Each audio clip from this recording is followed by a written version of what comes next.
Hello, welcome to the Introduction to Engineering Notebooks. We're going to be talking about one of the items you need to deliver along with your robot. And the information that we're going to be talking about is available from the Best National Registry, from the team workflow under Files Shared with Your Team. And the items listed here are available there. Each student needs to make sure their parents create their National Registry account in order to be able to access the files on the registry team workflow. So I am Linda King, and this again is the Intro to Engineering Notebooks. Not only you're going to be building a robot like the lower left, but your team will be needing to build an engineering notebook, and it requires some assembly, just like the robot to the left. And we're going to be going through lots of information to make you successful in doing that. In order for you to compete with your robot at the game day competition, you need to have delivered an engineering notebook. The due date and time for this delivery is defined in the registry under your team workflow under tasks and deliverables.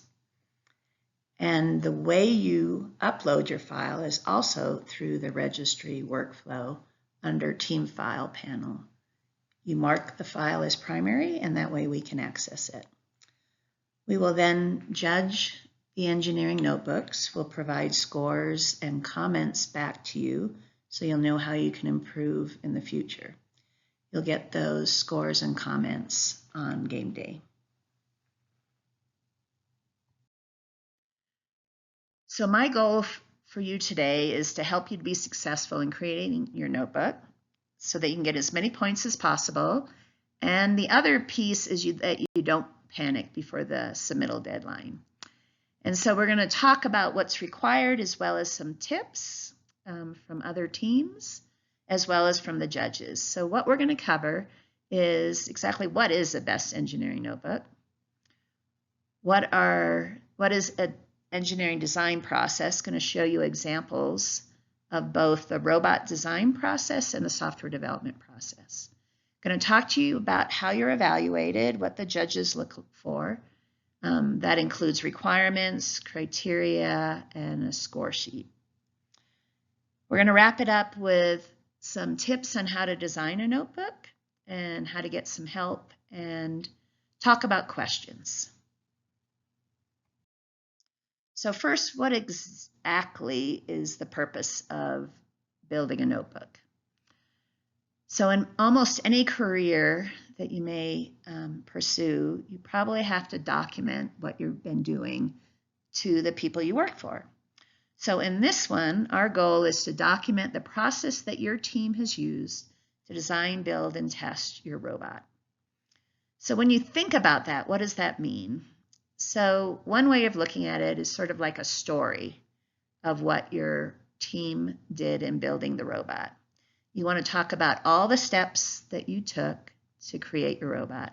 And you want to start really with day one. So day one is when you learn what the game is. And understanding the game is a critical part. So you start with day one and you document everything you've done. So keeping something like a diary or a log or a folder or just something to capture everything you've done so that you can take that material and you can put them into your notebook. This can include pictures and drawings, as well as notes that you've taken.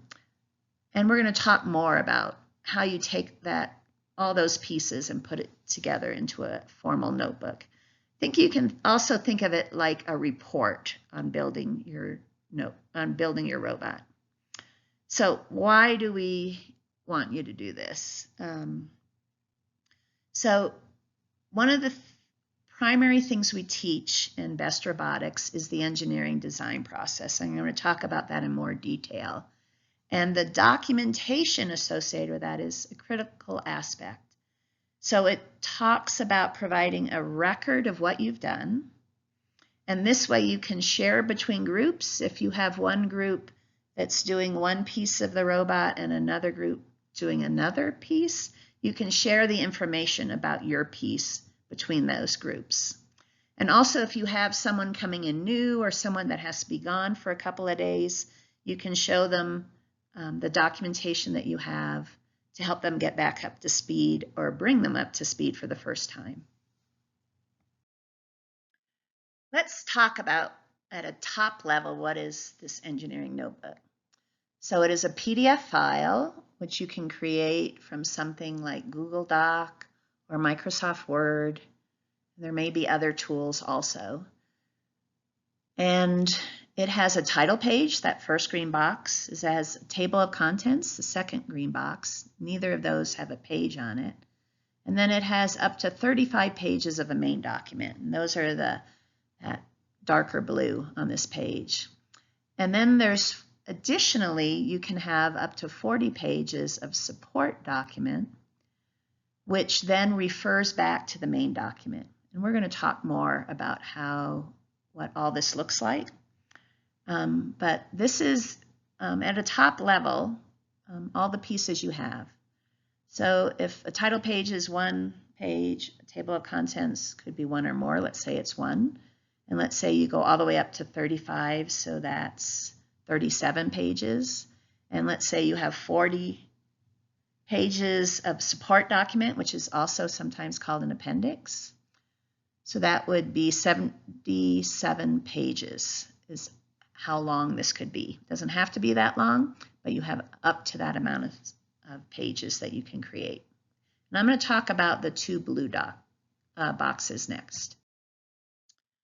Now the actual contents I have listed here at a very high level. The darker blue is the 35 pages. It has 7 pieces of information that you need to talk about. And we're going to talk about engineering design process, the first one, in more detail in a little bit. And then we'll talk about more detail of what's required for the other 7 pieces. And then the support document, which can be up to 40 pages, here it lists 5 different things you could consider putting in. Those are all good things to put in. You may put additional lists, examples of tests, examples of a contract you have for safety. So these support that main document. Safety is a great way to talk about it. We ask you to describe your safety program, and you can talk about a safety program having tests and having a contract, and you can put the details in your support document. And in that main document, you would just refer to what is in the appendix there. And to help you understand how you put these documents together, I have listed here 2 examples, and each one has a link to the file if you want to look at it in more detail. And I'm trying to show you with the green representing the title page and the table of contents, the blue being the main text, the dark blue, and then the lighter blue being that support document, the appendix. These 2 schools in 2011 and 2012 created excellent engineering notebooks. They are all high schools. They're very accomplished engineering notebooks, and they're there to inspire you and give you examples. So each one of these components are listed here, and they each do them differently. There is no right answer to a table of contents. So you need all the material, but you can group it and present it in any way that makes sense to you. I'm including these here so you have an idea of how 2 different schools did that. But they all have that green title page and table of contents, and they all have an appendix at the end, and they all have the main text, and they cover the information. The reason the software development is in red is because there is not an example in these documents. It was new in 2015, and you don't see it. So you can click at the bottom and get 5 more examples if that would be helpful for you at the link provided. I mentioned one of the critical pieces that we teach is the engineering design process. So I'm going to talk to you and provide some examples again. I want to talk to you about why it's important. It is basically like, I guess you could think of it like a recipe for how to solve a particular problem, and they view it within objectives and constraints. So let's talk about that a little bit more. So I said it's like a recipe. So your recipe has a list of steps that you need to do. And it also has ingredients, and you can think of those as some of the constraints. In order to build this, whatever it is that you're doing a recipe for, let's say it's a cake, you need to have all the ingredients. So it has certain constraints of what you need to use. You need all those ingredients. It also says what temperature it has to be, how long you have to cook it. And the objectives is usually something like a picture of what you want to do. If you're going to build a birthday cake, you're looking for a recipe that has something that your friend who's having a birthday would like their cake for. So your friend says they would like to have a carrot cake. So your objectives is to build a carrot cake, and the process that you've looked at to do that is the recipe, and the constraints are things like the temperature of the oven, how long, and the ingredients. You can think of that, we're using the engineering design process as a recipe to build a robot.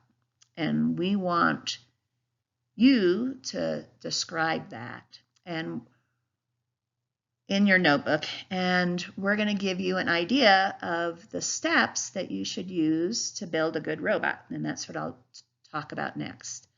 Now it can be used, these steps, going through them for a whole robot, components, even for your engineering notebook, and for an optional Best Award marketing presentation if your group is doing that. So it helps you, this process, instead of just getting out and cutting wood and plywood and PVC and writing some code and putting something together without any objectivity of what are you trying to achieve and what are your constraints, it makes it very difficult. You could end up with something that does not achieve what you want it to, and maybe you'll build it 2 weeks after the end date, or you'll build it with some pieces of robot material that wasn't given to you and wasn't in the rules, therefore your robot will be considered non-compliant and you cannot compete. So it helps, having this structure of this recipe, in my mind, will help you do that. And it also helps you identify problems early.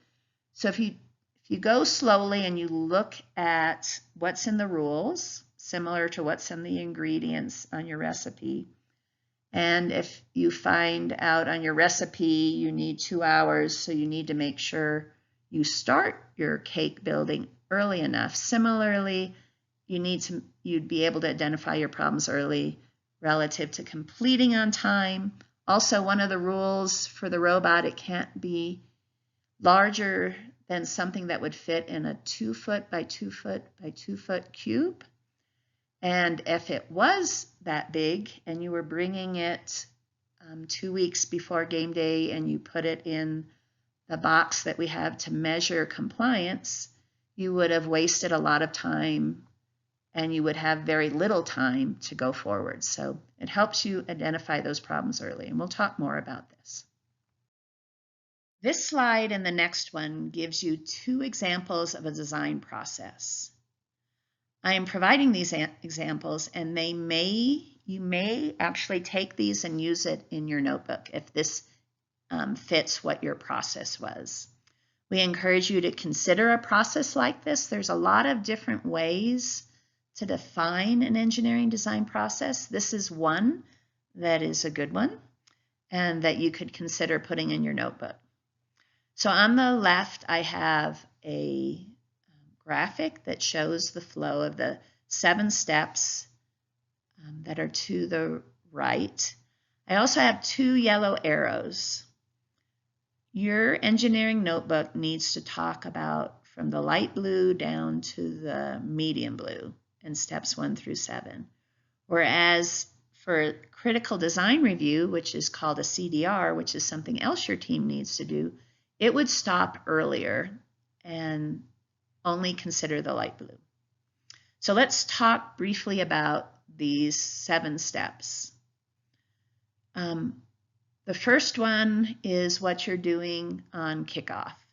You're understanding the problem. The problem is, how do I score points with my robot and hopefully score enough points to be able to score more than everybody else. So to understand what it is to do this game, you need to read the rules. And that's about a 60-page document. It's probably less than that. It's probably more like 40. But there's a lot of details in there. And you need to understand, based on the rules, what is it that your robot is required to do. So in general, you need to pick up and move things. So you need to understand that, and you need to understand how many points do you get for picking up and moving whatever it is that you're required to do. Understanding the problem, you can also look at other designs that might, of a robot that might do this kind of work. And you can inventory the resources you have available. So an example of that is your robot kit. You can only use the material we've given you, and with some exceptions that are defined in the rules. So you need to understand what this problem is, all components of it.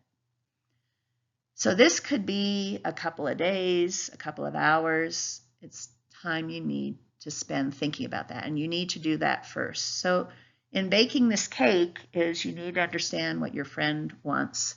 You need to understand when the party is that you're bringing this cake. You need to understand what ingredients you have. So it's doing all that before you start mixing flour and butter and sugar. You wouldn't just jump into that. So similarly for your robot, you wouldn't jump into that. So different than your recipe, you have some constraints, but there's a lot of it that is totally up to your team. All robots are going to be different when we get to the competition. And you need to think about what kind of strategy you're going to go for in scoring points and what kind of designs you're going to look at. And brainstorming is a group activity. It can be very effective or it can be chaos. And thinking about how you're going to do that is an important part of doing your design. And you need to consider, as you look at various strategies and designs, go back and consider the rules that you have. Which way are the most points that you can score? How complex a robot can you make, and can you achieve some of those things with the design you might be able to do? So you want to brainstorm both your strategy for scoring and your robot design, and then you want to select a first cut at what you want to consider. This could be one design or multiple designs if you have time. And as part of looking at that brainstorming, again, you want to do it in an organized fashion, not someone's favorite or loudest, but you want to use it in a structure that you consider the rules and the requirements. So once you come up with an initial concept, then you want to analyze it and prototype it. So a simple model or prototype, it could be a drawing, it could be something with cardboard, it could be a computer-aided design, but you want to try different things and test it out against what the rules say and what the requirements are. There's one suggestion that you fail early and often. You're not expected to get this right in the first one you consider. It would be very unusual. So you want to look at what your options are. And as you're considering these, you consider what you brainstorm and you go again back to the rules. This is a very iterative process. That's what those arrows mean. You go forward, you learn more, you go back and look at it, and then you go forward again. So once you have prototyped something and have a design, so maybe this is a week or two in, you haven't even touched your kit yet in any real sense, then you actually, quote, manufacture it, or you fabricate it, or you use saws and shears and screws and nuts, and you go through that. You're also, which we're going to talk about next, going to be considering software associated with this. And although we're showing them as two different processes, they need to work together. So what the software does is it controls the robot. If you have a motor with a wheel attached to a base, it's your way to use a joystick to tell that motor what you want it to do based on what the joystick is doing. So that's what your software is doing. We're going to talk about that next, but that's part of making your design work. Then you want to integrate and test, so if someone is working on the wheels, someone else is working on an arm, you want to bring those pieces together and you want to test, and you want to make sure the software works in it. And then you want to assemble it all together, put the arm perhaps on a platform and the wheels, attach it. Then you want to test it. And you want to see what works and what doesn't work, and you want to go back and repeat steps as you can. And then you want to deliver the product. You want to bring it to game day and have it pass compliance, have your notebook turned in, and be able to use it on a game field. So I talked about software just in the previous chart, that you need to bring it all together. So as well as building the actual robot, you may have someone else that is looking at the software. You've got a couple of different options, 3 different options on software that you can use. And once you've decided on that, you want to understand what it is that your software needs to accomplish without really saying how it's going to do it. So the things that your software accomplishes are probably things like, we're going to move the wheels. We're going to use the joystick to move the wheels. We're going to use the joystick to move an arm or some kind of grabber kind of thing. And as your folks, the other folks, are looking at their robot design, you need to be working closely with them. And if they're defining what they're trying to do, you would also be defining what you're doing. And you need to work as you go along to understand what it is that their design needs and what it is that you need to accomplish. And then the second step is design how the software is going to do that. And usually that's saying, what on my joystick am I going to use to control the wheels? What are all the pieces? There's certain components on a joystick. Understanding the joystick is a critical part of doing your software. And so being able to say, I know the robot's going to have 2 wheels with motors. Where am I going to control that from my joystick? So that's what you're going to need to do. And again, like the robot engineering design process, the CDR ends, the critical design review ends at design. So you're documenting what you've done on the design phase. You then put in a presentation for the critical design review. You continue with the software code that you wrote, and you talk about what software you've written in your notebook under step 3. You talk about how you've tested and verified it.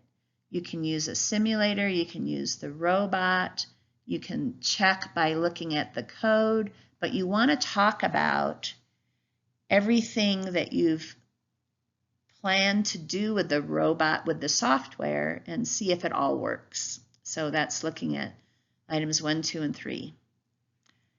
And then the other part that is unique, these items before are pretty similar to what you did with the engineering design process in your robot, but somewhat unique to software is, how do you version your software? Just like a document, sometimes you may have a date on your software, but how do you know what version your software is? Let's say you tried something and you needed to add a motor, and you're going to create a new file that adds the motor, and you want it separate from the file without the motor to make sure you don't break it, the part that was created before. So you create a new version, let's say it's version 2, and you're adding the motors. And I would suggest you have a table that on each version you talk about what was changed from the previous version. So that's your process of how you are managing the actual versions. Talk about also how you release it to folks. So if you're giving the software to someone who's testing, how do you let them know what it is and where it is? So you want to talk about giving the software to the people that are testing and running the robot. So that's the deployment. That's the release to others. So this is the software development process, and these two processes need to go into your notebook, and you need to talk about how you did it. This example talks about the kinds of things you need to talk about, but the way you've done it is different for each one of these, and it needs to go into the notebook. And again, you can use this example if you have a better one that covers all these, that you perhaps are similar. The words are a little different, that's fine. You can also put this process in your notebook. So now we're going to talk more about how the notebook is scored, which really gives you insight into what you need, the details of what you need to put in your notebook. So this specification section and the next 3 pages after this are in the competition rules. And I've copied these here, and the green items are some tips. So if I run through these real quickly, these 5 items, we've already talked about many of them. You need to deliver the notebook in a PDF file, and you need to put 1 file on your National Registry workflow page for the deliverables. Second, you need to have that title page. It has very specific information that it needs to be included, and if you don't put it on, you will lose points. And this is an area real easy to do, but real easy to forget all the details. So you need to make sure all those details are on that page. And you can do this day 1. You can leave here watching this presentation and start creating a file that has a title page. That third one, it needs to have 35 pages or less, and the title page and the table of contents are not part of that. And so that's your main text. It talks about single-sided, which really doesn't make sense in an electronic form, but it needs to be 35 pages or less. The document then needs to have very specific standards. It needs to be 8.5 by 11 paper if you print it. It needs to be double space. Do not forget this. It's not single space. Double space is kind of unusual. Remember, it needs to be double space, otherwise you lose points. It needs to have a 1-inch margin. Don't forget that either. And we recommend Times New Roman font, but you can use a similar font, and we don't want it any smaller than 12 points. You can do single spacing in tables and outlines. And then number 5, which we've also talked about, it may include a supplemental appendix, which we call support documentation, no more than 40 pages again.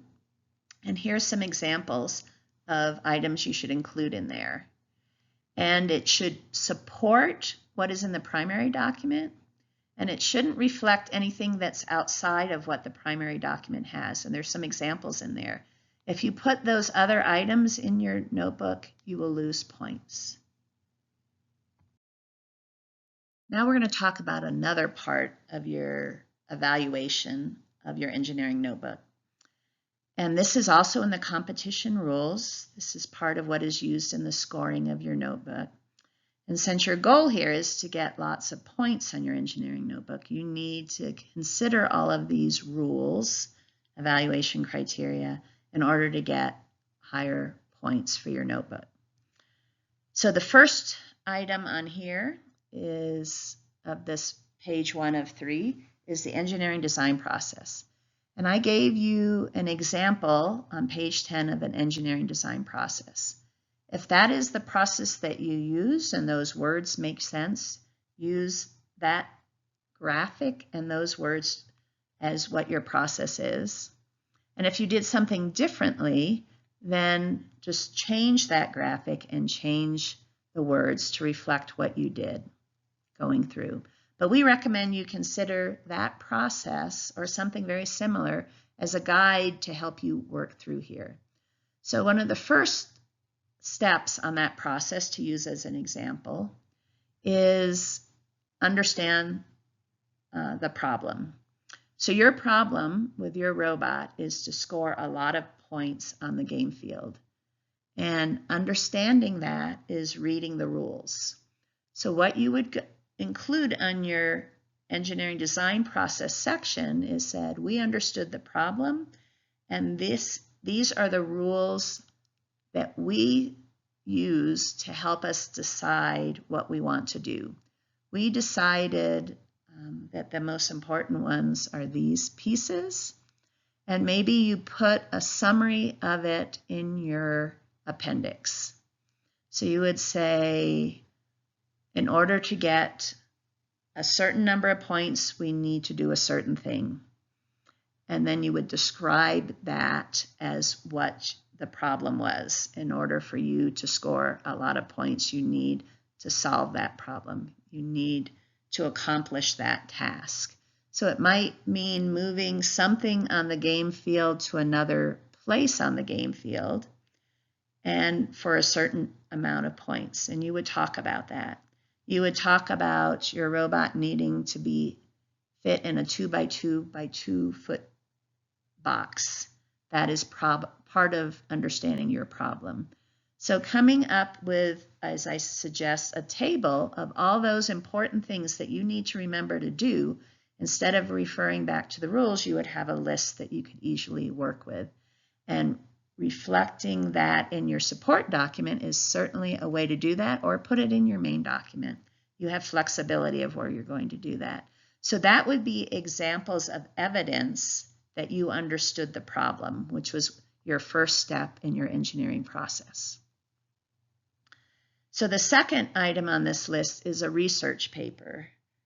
There's quite a few entries under this section that describe what you need to include, and you need to satisfy and include each of those items associated with that relative to the demo day's game.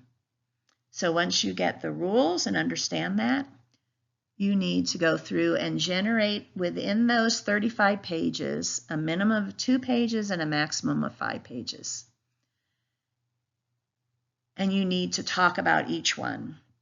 And what I would suggest, there's a web posting called Bestology. The link is on here, or if you search for Best Robotics Bestology 2021, you'll be able to look at 9 postings that talk about the theme of this year's game. It's a great place to start. Assigning this section of the notebook to 1 or 2 people would be probably a great idea. Make sure somebody spends the time to go through doing that. So item 3 on here is brainstorming. It's discussed in your engineering design process, what you did. And what you want to do is describe even more detail exactly how you did brainstorming. And document what you did, each of the options your team considered, and then which one you selected and how did you decide which you selected. So that is the tip on that one. On the second page of evaluation criteria, we're talking about 3 additional items 4, 5, and 6 here of the 7 that we identified earlier. Items 4 and 5 are probably the most difficult ones that teams look at when doing an engineering notebook. And I suggest you take a look at some of the example engineering notebooks and see how they've attacked these sections to give you some ideas. Let's start with analytical evaluation of design alternatives. So what you're looking here is part of your brainstorming or prototyping as you're considering options, which you should call as alternatives so that judges can find them. You will be evaluated to see how well you analyzed it and what math skills you used to evaluate. And as the tip shows, there is a coach's survival guide that's under the resources section of the BEST homepage under participants. So go participants, resources, and it's near the bottom. Coach's survival guide. And on page 44, it talks about making a decision with a decision matrix. And a decision matrix is an excellent analytical tool that helps you clearly express how you evaluated your alternatives. So, and then also mathematical skills, if you're looking to see how long an arm needs to be in order to put raise something up to a certain height, you will be using math for that. And there's other opportunities also to use math. So this one, again, consider the example engineering notebooks. And then offensive and defensive evaluation. This particular section, you want to be talking in your notebook about your goals, and the goals should be how you're going to be doing your scoring.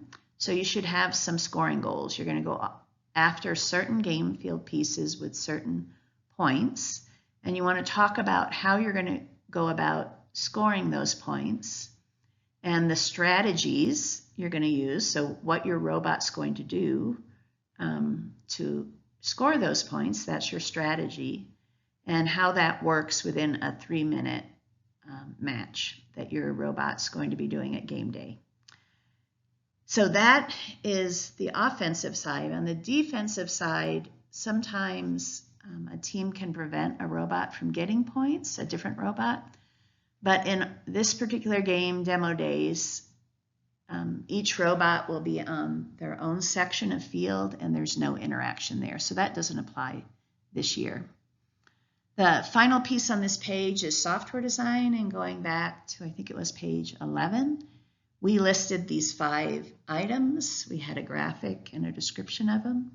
And this, again, highlights what you need to be putting into this section in the notebook. And again, you need evidence that shows how you did each of those, and we talked about that a little bit earlier.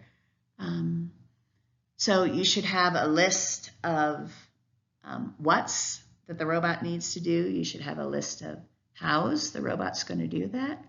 You should talk about the techniques you use for your programming. One example is flowing out the tasks it needs to do in like a flow chart. Another is a table of all the things it needs to do, perhaps to your joystick. Talk about how you tested, and talk about that deployment that we talked about extensively. So again, each of those 5 processes need to be in the notebook. A critical part of BEST robotics is to build your robot safely. There are hazards in working with tools, and you need to make sure you have the training on working with those tools and other pieces of equipment, even if it's scissors, that you know how to use them and that you follow how you're supposed to use them. And you want to make sure you don't get injured, the robot doesn't get injured, the table, the floor doesn't get injured, nothing is damaged. So under the tip, things you consider, talk about what training, evidence of training, who gave the training, who attended the training, what was the training, and how did you make sure people were trained. So talk about and how you confirmed that people followed those practices. And there's some examples in there under the green that you should consider. So that's covered all the pieces of the main document. Then the lighter blue square, the support document or the appendix. Again, this is 40 pages or 20 double-sided.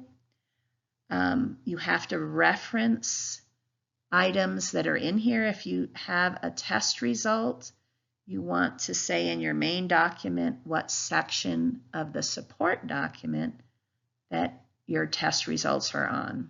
You can do this by sections. You can say section 1, 2, 3, so far, so, or something similar, or the page number where the test results exist. So you want to be able to see where in that support document those test results are when you're talking about it in your main document. That's as an example. So then number 9 is not specific to either of those blue squares that we talked about initially, but it applies overall. What's the quality and completeness of it? Did you follow the organization that you showed in your table of contents? Is it easy to follow? Is it nicely put together? You adhere to all the specifications that we talked about before we started talking about evaluation. Is it 8.5 by 11 page? Is it 1 inch? Is it the right fonts? And how good was the content? Was it easy to understand and follow? So this is an easy way to get points. It's also an easy way to lose points. So make sure you go back to the specifications, and all of those are covered before you submit your notebook. So associated with those evaluation criteria and the specification, there's a score sheet that the judges use. And it has 3 main sections, and I'm going to show you those. You can see that the engineering design process of the 30 points is the biggest section. And the research paper has its own scoring, and quality and completeness. So even if your notebook content isn't really great, if it's the quality and completeness is there, you can still get 9 points. So it shows 30 points. When we look at the notebook, the total on each of the sections is 10 times higher. So the total you'll see on summing up the points there is 300 points, and then at the end we divide by 10 to get 30. So again, some tips: make it easy for judges to find evidence. Use the same words that are in the evaluation and specification. Give specific examples for all those items, and follow the structure of the score sheet. Make sure it's easy to see in your table of contents how the information in your document fits the score sheet. So next we're going to look at the 3 pages of the score sheet. Starting from page 1, as you saw in the summary, the research paper is 4 points or 40 points. And you see the possible points there add up to 40. And these are what our judges are going to look at, and they'll give you a score for each of those. So if you don't use information such as history, inventor, or milestones, if they can't find that in your document, you will lose 5 points.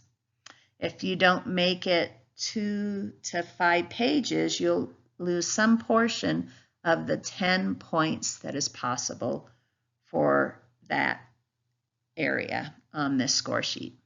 So here's the 4 points for research paper. Design process then goes through 17, and it continues on the next page. So design process is continuing, and we talked about the section of offensive and defensive, software development, safety, and support documentation is under this one also. So this is all scored as part of that 17 or 170 points. And if you miss any of the pieces here, you will knock down from the 25 points.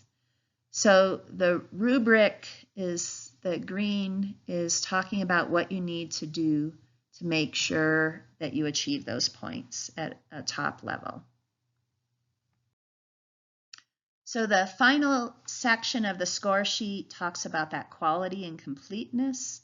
It's talking about in the organizations you have page numbers and table of contents, and we'll talk a little bit more about how you make sure you can do that with your tool. Talks about having a cover sheet and the name of your teacher and their contact and the margins, and talks about under quality, well written, having labels, not having extraneous information. So all this is how you can get those 9 points, or the sum of the individual pieces being 90. And so that gives you a total of 300 divided by 10, and that gives you the 30 points that are associated with your engineering notebook. So that score sheet is what our judges use. And so we have a team of professionals that have worked in software and engineering, and they're going to use those score sheets, and they're going to provide you comments on how, and give you a score and provide you comments on how you can improve. So in order to help the judges, they're trying to give you as many points as they can. So if you can make it easy for them to find a topic that's on the score sheet, if it asks for a table of contents, maybe make sure you put something in there that's called a table of contents. If it asks for safety and talk about training, make sure you have the words safety and training in there. If it talks about software deployment, make sure you talk in your notebook about software deployment. That way the judges can easily find in your notebook those items and can give you the points. And again, you will receive those comments in the National Registry after game day, as well as the scores. We talked in the beginning about how every team must submit an engineering notebook in order to be able to compete with their robot. It is the key to the door to open the competition for your robot. And if you don't, you won't be able to do that competition. But in addition, there's some carrots for doing the engineering notebook as well. It's the criteria for the best award. We talked about the 30 points that it is part of in that best award. Also, looking at the score sheet for the Founders Award, the engineering notebook entries for some of the sections apply to the Founders Award. Then also, perhaps even more of a carrot, is in the wild card match, which is after the seeding round for the robot head-to-head competitions. There is one more chance for a team to advance to the semifinals. There are 7 slots that are filled at the end of the seeding round, and the 8th one is filled with a wild card match. And the way the teams are selected for this is the 4 teams with the highest engineering notebook scores that hadn't already advanced to semifinals. They do another 3-minute round where the highest score out of those 4 robots with those high engineering notebook scores compete, and the one with the highest score advances to the semifinals. So it gives you one more option to be able to advance with your robot. In addition, there's, for some hubs, there are additional awards, and here's some examples of how an engineering notebook is used in awarding trophies. One of the ways is with a software development award. That section of the notebook, the team with the highest score there is awarded that award. And also a hub may do an engineering notebook award for a non-best award team winner. The teams that are not one of those winners, if they have a highest engineering notebook score, they will receive a trophy. Let's take a couple minutes to talk about designing an engineering notebook. I'm going to run through these quickly. We're going to look at steps that you can take, table of contents, and a 45-minute quick start. So let's get on it. These next two pages talk about using the engineering design process that we talked back in the beginning about designing your engineering notebook.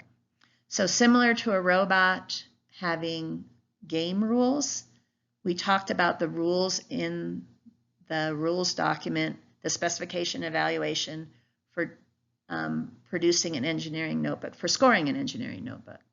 So under there, it talks about reading those. It then talks about considering tools, outlines, thinking about the skills you need in order to have create a notebook. Maybe you need someone that can take pictures, someone that can use Google Docs, someone that's good at organizing. Think about all those things. Then it talks about having a draft table of contents, getting team members, having a rough draft further, and looking at your team members that are going to do this, making sure you have all the tools fit together, coming up with a first draft, using tools, responsibilities, schedule, finalizing all that. So getting your plan together. So this chart 2 then continues the process, talking about further refining your document, coming up with a detailed outline. And this is all through here is something you can do easily in the first week. You've got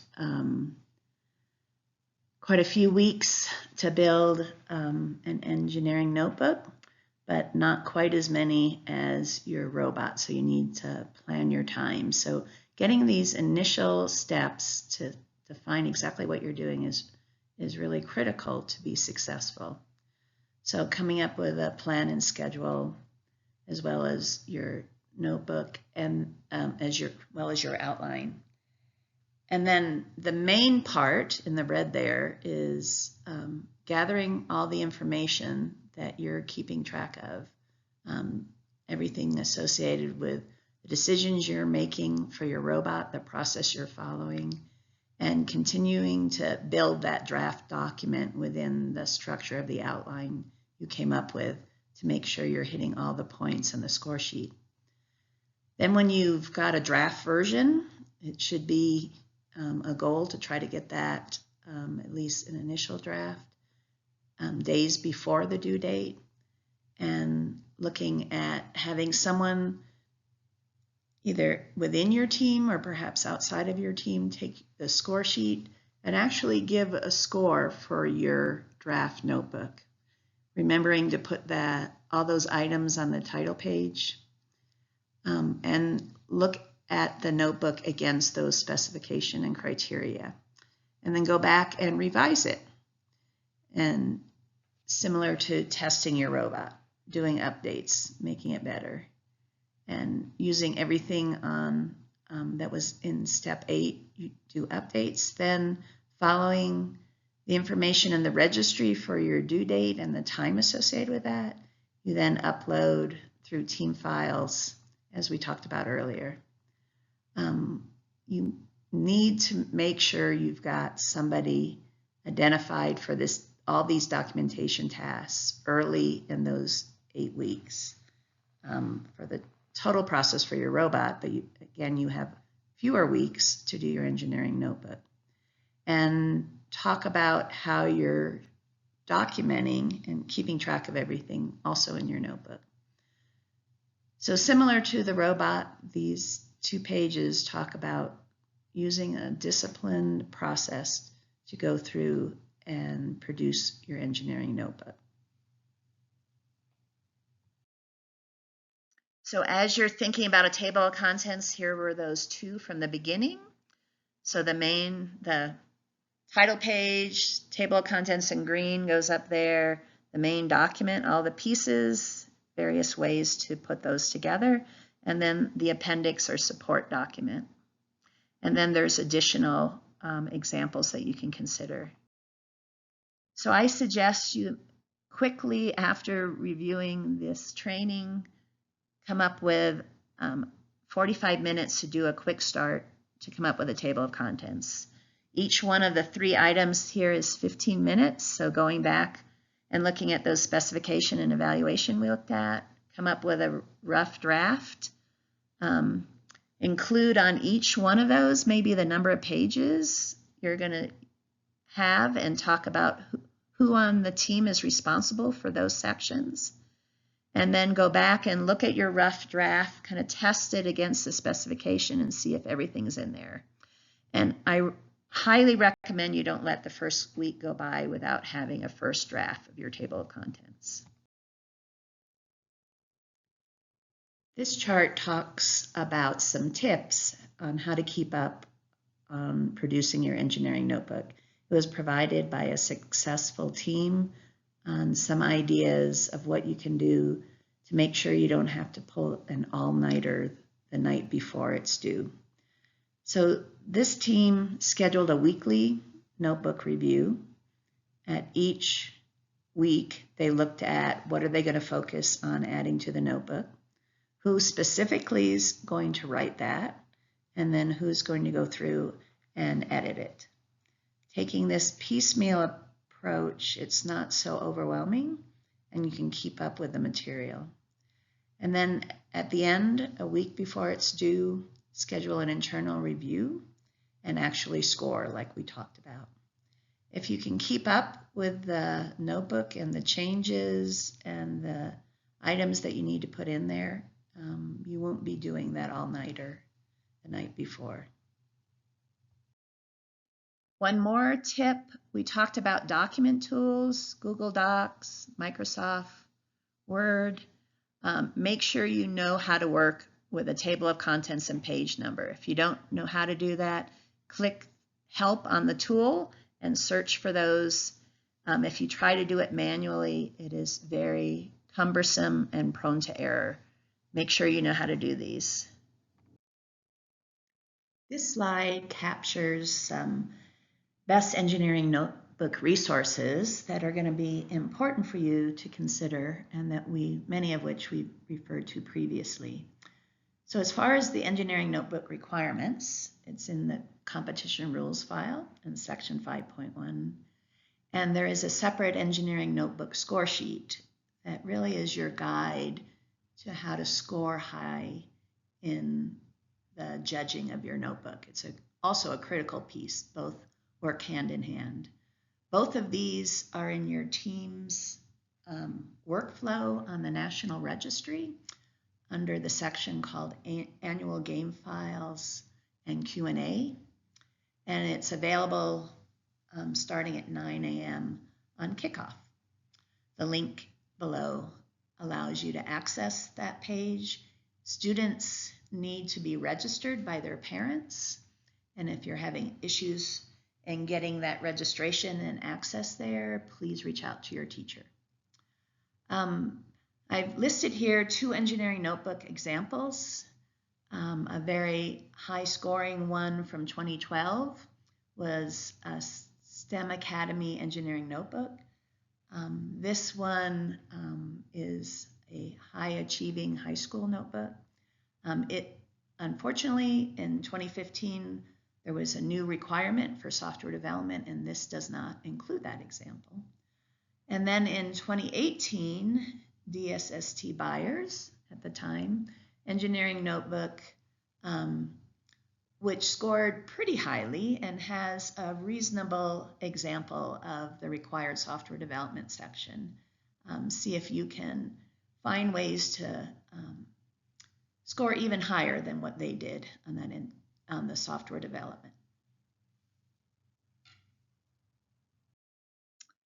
So as far as contact information, go to your, look at your hub's handbook. Each of us, our hubs will have a handbook, and they list contact for people, and look for the engineering notebook one for your hub.